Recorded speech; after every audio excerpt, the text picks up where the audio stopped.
बिस्मिल्लाहिर्रहमानिर्रहीम। अस्सलाम वालेकुम। दोस्तों, उम्मीद है आप लोग सब बहुत खैरियत से होंगे। आज हम एक बहुत ही इम्पोर्टेंट और बहुत ही इंटरेस्टिंग टॉपिक के साथ फिर हाजिर हैं। ये है inspection and maintenance of fire extinguishers as per NFPA 10। ठीक है, इसको हम डिस्कस करते हैं। आज बहुत डेप्थ में डिस्कस करेंगे इंशाल्लाह इसको। एनएफपीए 10 इसकी मेंटेनेंस एंड इंस्पेक्शन की फ्रीक्वेंसी क्या बताता है, और max maintenance and inspection of fire extinguishers होती कैसे है। ठीक है।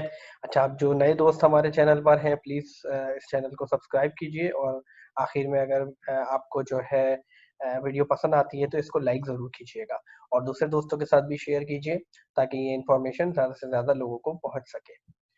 ठीक है, अब हम आगे बढ़ते हैं अपने टॉपिक की तरफ। जैसे मैंने कहा कि हमारा टॉपिक है NFPA 10। NFPA 10 is basically American standard, और ये हमें बताता है कि inspection, testing and hydrostatic test, conductivity test of portable fire extinguishers ये कैसे होता है और क्या फ्रीक्वेंसी होती है इसकी। एचएससी में हम इनकी फ्रीक्वेंसी बेसिकली मॉनिटर करते हैं कि इनकी फिर जो फायर एक्सटिंग्विशर की मेंटेनेंस है, इंस्पेक्शंस है, ये हमारे पास प्रॉपर फ्रीक्वेंसी के साथ हो रही है या नहीं हो रही है, और हमारे जो पोर्टेबल फायर एक्सटिंग्विशर्स हैं वो ऑपरेटिबिलिटी उनकी प्रॉपर है या नहीं है। ठीक है। अच्छा, इससे पहले हमें एक इम्पॉर्टेंट चीज पता होनी चाहिए, क्लासेस ऑफ फायर। आगे डिस्कस करने से पहले हमें सबसे पहले क्या पता होना चाहिए, classes of fire. Classes of fire as per NFPA 10। अच्छा, आपने डिफरेंट स्टैंडर्ड्स देखे होंगे। ब्रिटिश स्टैंडर्ड्स जो होते हैं उनमें क्लासेस ऑफ फायर डिफरेंट है। ठीक है, उसमें होती है A B C E and F class, but हमारे पास एनएफपीए 10 में A B C and D D and K class होती है। यूएई में हम एनएफपीए स्टैंडर्ड्स को फॉलो करते हैं, इसलिए हम इसी को डिस्कस करेंगे, और जो भी चीज़ें हम यहाँ पे डिस्कस करेंगे वो एनएफपीए 10 और UAE fire and life safety code of practices 2018 से एक्सट्रैक्ट की गई हैं। ठीक है, अब हमारे पास जो होती है एक क्लास फायर है। एक क्लास फायर, जैसा कि आप लोगों को पता ही, ऑर्डिनरी एंड कंबस्टिबल मटेरियल से जो फायर होती है वो ऑर्डिनरी अपने पास एक क्लास फायर है। ठीक है, जैसे वुड है, पेपर है, क्लॉथ्स है, इनसे जो फायर जनरेट होती है वो ए क्लास फायर, ए कैटेगरी में आती है। ठीक है। बी क्लास फायर होती है हमारे पास flammable gases and flammable liquids.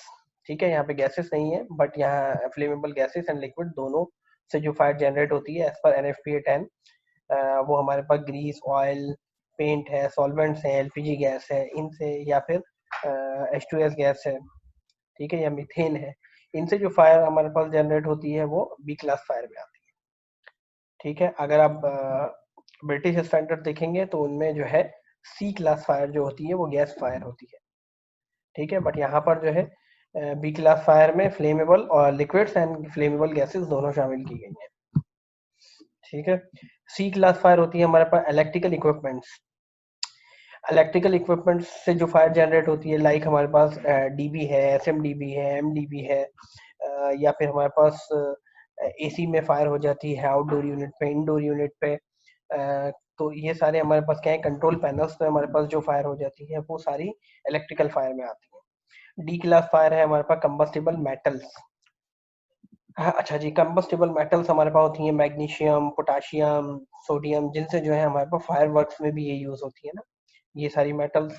तो वो सारी ये क्या है, ये कंबस्टिबल मेटल्स हैं, इनसे जो फायर हमारे पास जनरेट होगी वो डी क्लास फायर कहलाती है। के क्लास फायर होती है हमारे पास commercial and cooking equipments, like हमारे पास किचन में कुकिंग ऑयल होता है, एडिबल ऑयल्स है, या फिर ग्रीस जो होता है हमारे पास, ग्रीस जनरेट हो जाता है या अकोमोलेट होता है हमारे कुकर हुड से, या फिर हमारे एग्जॉस्ट फैन के सराउंडिंग में ग्रीस जो है अकोमोलेट हो जाता है। उस पे अगर कोई फायर वहां पे जनरेट होती है या फायर लगती है तो वो हमारे पास की क्लास फायर में आती है।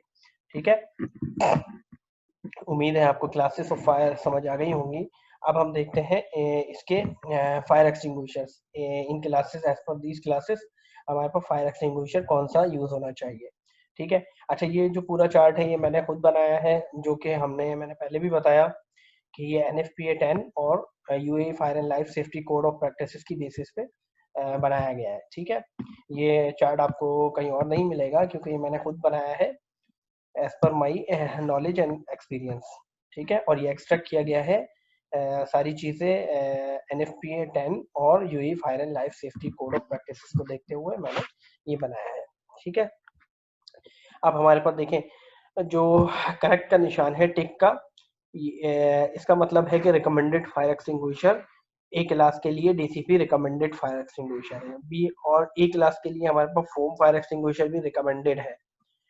ठीक है, अच्छा पहले हम इनको डिस्कस कर लेते हैं। ये सिंबल्स जो है क्रॉस का निशान या फिर हमारे पास जो अल्फा का सिंबल है।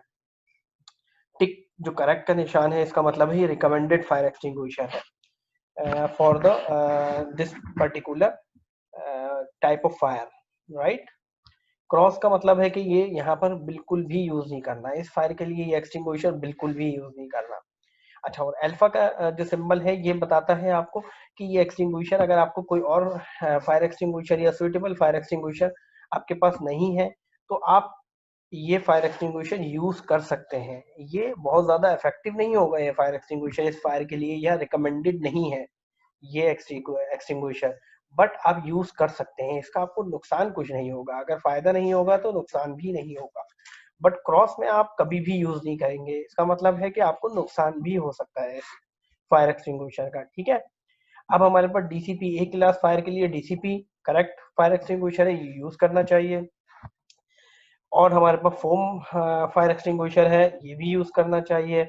और हमारे पास जो है वेट केमिकल पाउडर है, ये भी यूज कर सकते हैं आप, रिकमेंडेड है। वाटर फायर एक्सटिंग्विशर ये भी रिकमेंडेड है, आप यूज कर सकते हैं ए क्लास फायर के लिए, राइट। बी क्लास फायर है। अच्छा, फायर एक्सटिंग्विशर के ऊपर आप कुछ कलर्स भी देख रहे होंगे, इसको मैं लास्ट में डिस्कस करता हूँ। ठीक है, एक सबके लिए अलग अलग डिफरेंट कलर्स दिए गए हैं इनके। फायर एक्सटिंग्विशर के ऊपर भी आप देख रहे होंगे कि blue, black, creamy and gold colour, red colour, ये सब क्या है इनको डिस्कस करते हैं आखिर में। ठीक है, अभी क्या है हमारे पास बी क्लास फायर जो है, हमारे पास फ्लेमेबल लिक्विड्स और गैस थे, इसमें आप डीसीपी यूज कर सकते हैं बट रिकमेंडेड नहीं है। ठीक है, फायर जो है इससे बुझ गई तो ठीक है, वरना बहुत ज्यादा इफेक्टिव नहीं होगी ये, इसके ऊपर रिकमेंडेड नहीं है। ठीक है, बट आप यूज कर सकते हैं, इसका नुकसान कुछ नहीं होगा आपको। आपके पास जो है करेक्ट आ गया हमारे पास CO2। CO2 रिकमेंडेड है बी क्लास फायर्स के लिए, फोम रिकमेंडेड है, बट वेट केमिकल पाउडर आप कभी भी यूज नहीं करेंगे, ये रिकमेंडेड नहीं है। इससे क्या होगा, इससे आपको उल्टा कोई हैजर्ड हो सकता है, ये रिस्की है, राइट। आपके पास वाटर एक्सटिंग्विशर है, ये कभी भी यूज नहीं करना। देखिए वाटर तो लिक्विड्स पे कभी भी यूज नहीं करना चाहिए, क्योंकि लिक्विड से क्या होगा, पानी आप उसके ऊपर मारेंगे या फोम मारेंगे तो क्या होगा, फोम तो देखिए उसके ऊपर एक क्लॉडिंग बना लेता है, जिससे जो है बैरियर क्रिएट हो जाता है between fire and between liquid या फ्यूल एंड ऑक्सीजन। तो उससे क्या होता है कि आपकी आग बुझ जाती है। बट अगर आप पानी यूज करते हैं तो पानी क्या करेगा, इसको और स्प्रेड करेगा। जो आपका लिक्विड होगा वो छलक के किसी भी दूर जाएगा और जगहों पे जाएगा और फायर को स्प्रेड करेगा, और वो आपके अपने ऊपर भी आ सकता है। ठीक हो गया, फिर हमारे पास आ गई सी क्लास फायर आ जाती है। जो हमारे पास इलेक्ट्रिकल फायर है, इस पे डीसीपी आप यूज कर सकते हैं, रिकमेंडेड है।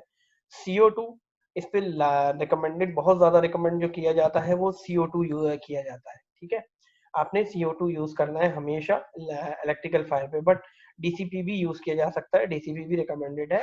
बट डीसीपी से ये हो जाता है कि अगर आप कंट्रोल पैनल्स पे या फिर जो आपके सर्किट बोर्ड्स होते हैं उन पे अगर आप यूज करते हैं तो आपको बाद में क्लीनिंग बहुत ज्यादा मुश्किल हो जाती है, इसकी क्लीनिंग करना। ठीक है, लेकिन CO2 को आप आसानी से क्लीन कर सकते हैं। अच्छा, इलेक्ट्रिकल फायर पे फोम बिल्कुल भी मतलब प्रोहिबिटेड है, कभी भी यूज नहीं करना। वेट केमिकल पाउडर ये भी जो है, इसमें वाटर होता है, ये कभी यूज नहीं करना। और वाटर तो कभी भी, ये तीनों कभी यूज नहीं करना है, क्योंकि इससे क्या होगा, देखिए इलेक्ट्रिकल फायर है, उस पे अगर आप फोम या फिर पानी से की बेस पर जो भी चीजें, जो भी एक्सटिंग्विशर्स हैं वो अगर यूज करते हैं तो आपको इलेक्ट्रोक्यूशन या फिर इलेक्ट्रिक शॉक का खतरा है, तो ये कभी भी यूज नहीं करने हैं आपने। ठीक है, अच्छा डी क्लास फायर है हमारे पास मेटल फायर जो होती है, मेटल से लग जाती है। जैसे फायर वर्क हमारे पास कहीं पे हो रहा है उसकी वजह से, या फायर वर्क का जो मटेरियल रखा हुआ है, एक्सप्लोजिव रखे हुए हैं, उनमें अगर कोई फायर होती है तो वो उसके लिए हमें डीसीपी यूज करना चाहिए। ठीक है, डीसीपी हम यूज कर सकते हैं और CO2 भी यूज कर सकते हैं, रिकमेंडेड नहीं है बट यूज कर सकते हैं। फोम हम यूज कर सकते हैं, रिकमेंडेड नहीं है बट यूज कर सकते हैं। वाटर भी यूज कर सकते हैं बट नॉट रिकमेंडेड। ठीक है, बट कभी भी हम वेट केमिकल कभी भी यूज नहीं करेंगे, क्योंकि देखें ये मेटल से फायर जनरेट हो रही है और ये हाईली रिएक्टिव मेटल्स है, जो कि कभी भी एयर के कांटेक्ट में या ह्यूमिडिटी के कांटेक्ट में आती हैं, इमीडिएटली इग्नाइट करती हैं। जैसे सोडियम है, सोडियम को हमेशा पानी में रखा जाता है, जैसे ही आप उसको बाहर निकालोगे वो इमीडिएटली इग्नाइट करती है। ठीक है, तो अगर हम इसमें वेट केमिकल है, देखें केमिकल, अगर हम वेट केमिकल यूज करेंगे तो हो सकता है कि उससे कोई रिएक्शन हो और फायर जो है और ज्यादा हमारे पास क्रिटिकल हो जाए। तो इसे हमने वेट केमिकल कभी भी यूज नहीं करना है डी क्लास फायर के ऊपर, हमेशा याद रखें। की क्लास फायर आ गई हमारे पास, इसमें जो है हमारे पास जो रिकमेंडेड है वो वेट केमिकल है, की क्लास फायर के लिए वेट केमिकल रिकमेंडेड है। बट यहाँ पर हम डीसीपी भी यूज कर सकते हैं। ठीक है, बहुत ज्यादा, अच्छा ये skip, ठीक है। असल में मेरा पीछे भी एक काम चल रहा है तो शायद उसकी वजह से थोड़ा सा डिस्टरबेंस हो रही है, सॉरी। अच्छा, अब हम कहते हैं कि क्लास फायर जो है हमारे पास रिकमेंडेड क्या है, wait chemical powder. Wait chemical powder हमारे पास आ जाता है, ये जो है रिकमेंडेड है फॉर की class fire. DCP, CO2 and foam जो है रिकमेंडेड नहीं है, बट आप यूज कर सकते हैं अगर इसका कोई फायदा नहीं हुआ, अगर फायर जो है पुट ऑफ नहीं होती, तो इसका ऐसा भी नहीं है कि ये बहुत ज्यादा स्प्रेड करे या फिर क्रिटिकल कर दे फायर को, तो आप यूज कर सकते हैं। बट आपने वाटर कभी भी यूज नहीं करना किचन फायर पे। किचन फायर में देखें वो भी लिक्विड्स थे, जैसे कि एडिबल ऑयल है, ये सारे लिक्विड्स हैं। अब इस पे अगर वाटर यूज करते हैं तो वो क्या करेगा, स्प्रेड करेगा, एकदम स्प्लैश होगा और वो दूर तक जाएगा। ठीक है, आपके अपने ऊपर भी आ सकता है, गर्म ऑयल हो सकता है, वो आपके अपने ऊपर भी आ सकता है और आगे भी स्प्रेड करेगा दूसरी चीजों पे, और फायर जो है और ज्यादा क्रिटिकल हो सकती है। तो क्रॉस आपने समझ लिया होगा कि जो राइट का या करेक्ट का निशान है, इसमें आप रिकमेंडेड फायर एक्सटिंग्विशर है as per NFPA and UAE fire and life safety code of practices. ठीक है, ये अपडेटेड है बिल्कुल, तो ये आप यूज कर सकते हैं। बट क्रॉस, आपने क्रॉस वाला जो सिंबल है, इस पर ये फायर एक्सटिंग्विशर कभी भी यूज नहीं करना, जिससे आप एडवर्स इसके जो है इम्पैक्ट्स होंगे। बट अल्फा जहां पर है, तो अल्फा आप यूज कर सकते हैं but it is not recommended.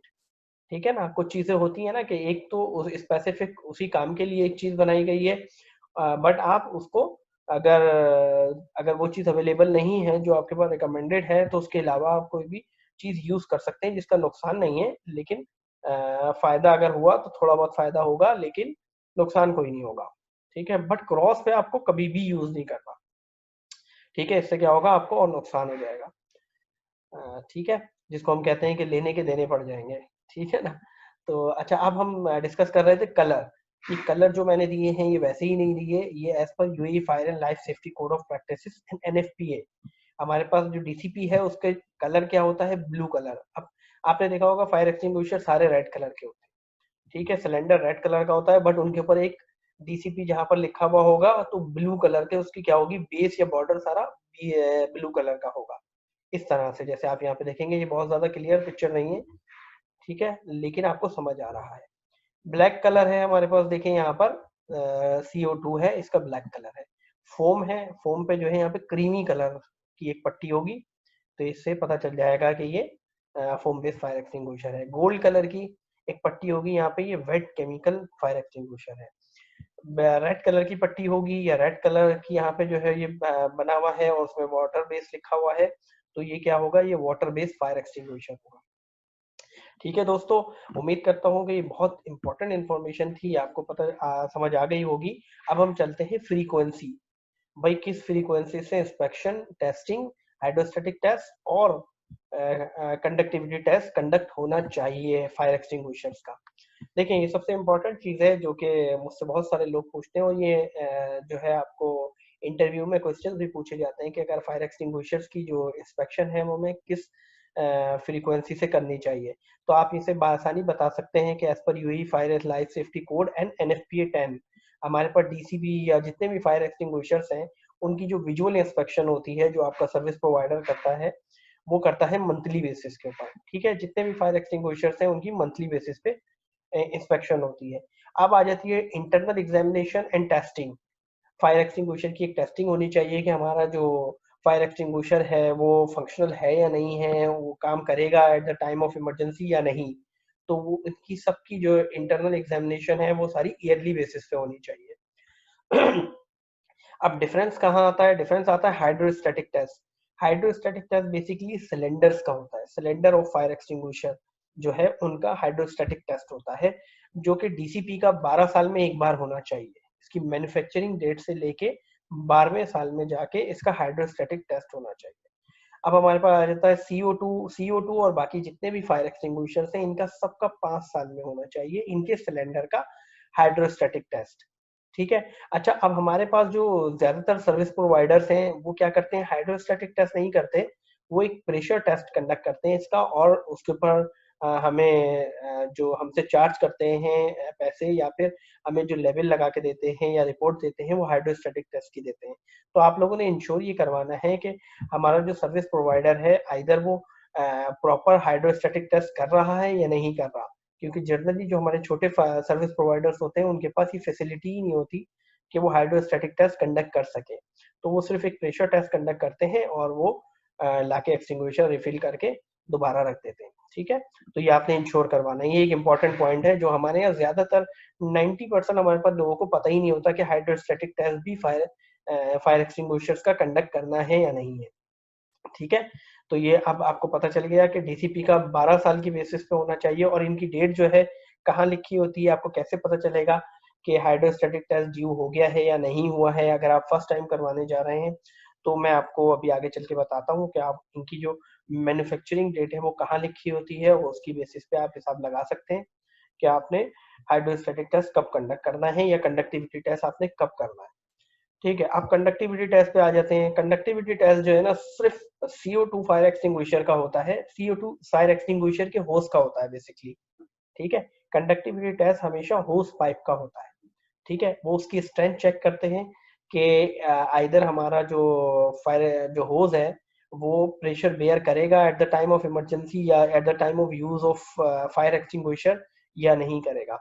ठीक है। क्योंकि अब हमारे पास क्या है, CO2, और CO2 जो है गैस है, इसको प्रेशराइज हमने जो है सिलेंडर में फिल किया हुआ होता है, जिसकी वजह से क्या होता है, अगर आप इसे यूज करते हैं तो एकदम 12 बार का प्रेशर उससे बाहर आता है, तो जिसकी वजह से हमारा होस जो है वो फट सकता है। इसीलिए हम क्या कहते हैं कि इसका ईयरली बेसिस पे CO2 फायर एक्सटिंग्विशर का ईयरली बेसिस पे जो है हाइड्रो या कंडक्टिविटी टेस्ट होना चाहिए CO2 फायर एक्सटिंग्विशर के होस का। ठीक है। या आपने इंश्योर करवाना है कि CO2 फायर एक्सटिंग्विशर का एनुअली का कंडक्टिविटी टेस्ट हो रहा है या नहीं हो रहा। ठीक है। हाइड्रोस्टैटिक टेस्ट हमारे यहाँ 90% या 99% लोगों को नहीं पता होता, और कंडक्टिविटी टेस्ट तो शायद बहुत ही कम कोई बहुत कम क्लाइंट्स हैं जो हमारे कंडक्टिविटी टेस्ट करवा रहे होते हैं। ठीक है। क्योंकि इसको बहुत ज्यादा क्रिटिकल नहीं लिया जाता, जबकि सबसे ज्यादा क्रिटिकल चीज कंडक्टिविटी टेस्ट है और हाइड्रोस्टैटिक टेस्ट है। क्यों? अगर हमारे सिलेंडर की अगर हम हाइड्रोस्टैटिक टेस्ट की बात करें, तो अगर हमारे सिलेंडर की जो इंटीग्रिटी है वो ही प्रॉपर नहीं है, तो हमारा सिलेंडर क्या हो सकता है, फट सकता है, खराब हो सकता है कोरोजन की वजह से, रस्टिंग की वजह से, जिससे क्या होगा, हमारा फायर एक्सटिंग्विशर जाया हो सकता है, और अगर इमरजेंसी के टाइम पे जब हम इसे यूज करेंगे तो उसमें लीकेज की वजह से प्रेशर ही नहीं होगा। ठीक है। तो फायर एक्सटिंग्विशर हमारा eight the time of emergency हम बेकार होगा या हमारे काम नहीं आएगा। ऐसे ही कंडक्टिविटी टेस्ट है, ये बहुत ज्यादा क्रिटिकल है। हाइड्रोस्टैटिक टेस्ट तो शायद आपको पता चल जाए कि अगर सिलेंडर हमारा लीक है तो वो पहले ही सारी गैस या फिर डीसीपी का जो प्रेशर है सारा वो निकल चुका होगा, जिसकी वजह से एक्सटिंग्विशर हमारे पास किसी काम का ही नहीं होगा। बट कंडक्टिविटी टेस्ट जो है, हमारा सिलेंडर प्रेशराइज है, और अगर eight the time of emergency आप यूज करते हैं तो क्या होगा कि हमारा होस एकदम बस्ट होगा, जिसकी वजह से क्या होगा कि ये जो गैस है ये आपके ऊपर या किसी के ऊपर भी जाएगी, और आपको पता है कि CO2 गैस जो है फ्रॉस्ट बाइट क्रिएट करती है। अब फ्रॉस्ट बाइट जब भी क्रिएट करती है, इससे क्या होगा, अगर आपके फेस पे या हाथों पे कहीं पे भी आता है तो उससे आपको फ्रॉस्ट बाइट इंजरीज हो जाएंगी, जो कि क्योरेबल नहीं है, इससे आपकी जो है बॉडी पार्ट जो है बहुत ज्यादा खराब भी हो सकते हैं। ठीक है। तो इसको आपने इंश्योर करवाना है, ये बहुत इंपॉर्टेंट चीज है, और ये बहुत ज्यादा इंपॉर्टेंट टॉपिक है। मैंने जो चीजें आपको डिस्कस की हैं प्रैक्टिकली ये सारी चीजें इम्प्लीमेंट होनी चाहिए, जो कि हमारे पास ज्यादातर नहीं हो रही होती। हमारे पास सिर्फ जो है इंटरनल एग्जामिनेशन, हमारे पास जो 80% हो रहा होता है वो इंटरनल जो इंस्पेक्शन है वो हो रही होती है मंथली बेसिस पे। सर्विस प्रोवाइडर आता है, चेक करता है, वेट चेक करता है, डीसीपी का प्रेशर चेक करता है, अच्छा, डीसीपी का प्रेशर जो है वो उसके गेज लगा होता है, वहां से आपको पता चल जाएगा, फोम का पता चल जाएगा, वाटर का पता चल जाएगा, वेट पाउडर का। बट CO2 का आपको या इंटरनल एग्जामिनेशन में वो उसका वेट चेक करते हैं, ठीक है, वेट से चेक करते हैं कि ये फिल्ड है या नहीं है, ठीक है। बाकी जो फायर एक्सटिंग्विशर्स है उनके आपको गेज से पता चल जाता है, उनपे एक गेज लगा हुआ होता है जिससे आपको पता चलता है कि ये फिल्ड फायर एक्सटिंग्विशर फिल्ड है या नहीं है। बट CO2 पे कोई गेज नहीं होता, उसको आपको वेट करना पड़ता है थ्रू अ स्केल, ठीक है, किसी भी स्केल के थ्रू या बैलेंस के थ्रू आपको उसका वेट मेजर करना पड़ेगा, जिससे आपको पता चलेगा कि फायर एक्सटिंग्विशर फिल्ड है या नहीं है। ठीक हो गया। अच्छा, अब हम आ जाते हैं ये सारी चीज़ें आपको उम्मीद करता हूँ बहुत अच्छी तरीके से समझ आ गई होंगी। ये बहुत इंपॉर्टेंट चीज़ें हैं। हमारे पास ज़्यादातर जो है इंस्पेक्शंस हो रही होती हैं और इंटरनल एग्जामिनेशन शायद ही कोई करवाता है ईयरली बेसिस पे, वरना कंटिन्यूअसली 5 साल 10 साल तक मंथली इंस्पेक्शंस चलती रहती हैं।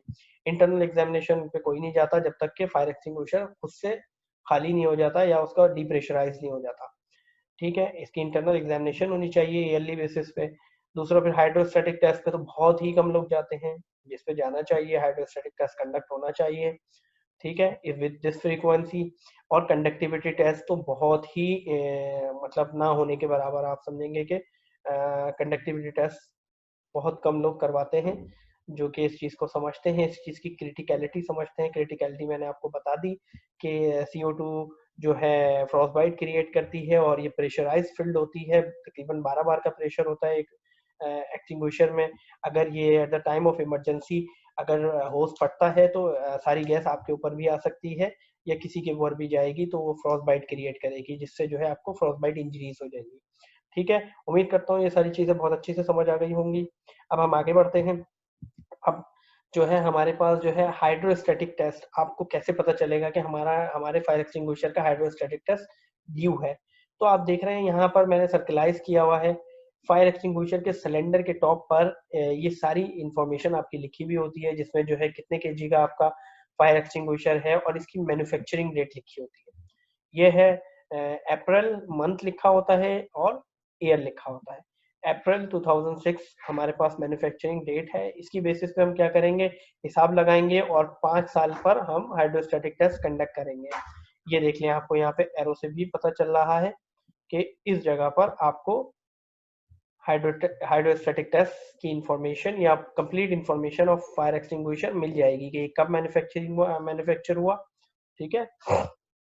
अब हमारे पास आ जाता है कंडक्टिविटी टेस्ट। देखिए, कंडक्टिविटी टेस्ट हमें पता चलेगा हमेशा यहाँ पर ना, इस जगह पर होस के, ये जो आपको नोजल नजर आ रहा है यहाँ पर आपको इसकी इंफॉर्मेशन मिलेगी, जहां पर ये एरो बना हुआ है। इससे आपको पता चलेगा कि हमारा जो फायर एक्सटिंग्विशर है उसकी कंडक्टिविटी टेस्ट कब हुआ है, ठीक है। और कंडक्टिविटी टेस्ट का जो है एज पर NFPA ये स्टिकर होना चाहिए इस तरह का, जिसमें ये इंफॉर्मेशन मौजूद होनी चाहिए। Minimum this information should be there in the conductivity test sticker, ठीक है। जो है हमारे पास उसका ईयर होना चाहिए, लाइसेंस नंबर जो है, एम्प्लॉय का नाम होना चाहिए, किसने कंडक्ट किया है, क्योंकि ये इंपॉर्टेंट और क्रिटिकल इंफॉर्मेशन है या क्रिटिकल टेस्ट है बहुत ज्यादा। क्योंकि अगर अल्लाह ना करे हमारा जो है फायर एक्सटिंग्विशर का होस eight the time of emergency फट जाता है, तो वो हमारे लिए बहुत ज्यादा क्रिटिकल हो जाएगा, ठीक है। या हमारे पास क्रिटिकलिटी बहुत ज्यादा बढ़ जाएगी, जिसकी वजह से क्योंकि हमारे पास फ्रॉस्ट बाइट की इंजरी के चांसेस बहुत ज्यादा हो जाएंगे। ये हमारे पास महीने लिखे हुए हैं, जनवरी फरवरी मार्च, कब हुआ है, ईयर है, किस ईयर में हुआ है और कौन से महीने में हुआ है। ये इन्फॉर्मेशन आपको ये स्टिकर जनरली यहाँ पे मिलेगा अगर फायर एक्सटिंग्विशर का कंडक्टिविटी टेस्ट हुआ है। अगर कंडक्टिविटी टेस्ट का स्टिकर आपको नहीं मिलता तो आप अपने सर्विस प्रोवाइडर से बात करें, वो जो है आपको ये पूरी इंफॉर्मेशन देगा, ठीक है। चलें, उम्मीद करता हूँ कि ये सारी इन्फॉर्मेशन आपको समझ आ गई होगी और ये बहुत इंपॉर्टेंट इन्फॉर्मेशन है जो कि आपकी प्रोफेशनल लाइफ में आपको बहुत ज़्यादा मदद देगी। और ये वीडियो अगर आपको अच्छी लगी हो या कोई चीज़ आपको समझ नहीं आई है तो प्लीज़ कमेंट्स के कॉलम में ज़रूर जो है मुझे कमेंट्स दें और मुझे बताएं, जिससे मुझे भी पता चलेगा कि इसमें आपको क्या चीज़ नहीं समझना चाहते हैं आप, या कौन सी ऐसी चीज़ें हैं जो आप चाहते हैं कि मैं मज़ीद वीडियोस बनाऊं आपकी, ठीक है। और अगर आपको इससे अपनी प्रोफेशनल लाइफ में आपको ये हेल्पफुल है तो उसके भी ज़रूर कमेंट्स दीजिएगा, मुझे बहुत खुशी होगी, ठीक है, जब तक के लिए अल्लाह हाफिज, थैंक यू वेरी मच। मेरे चैनल को प्लीज लाइक करें, शेयर करें और सब्सक्राइब करें।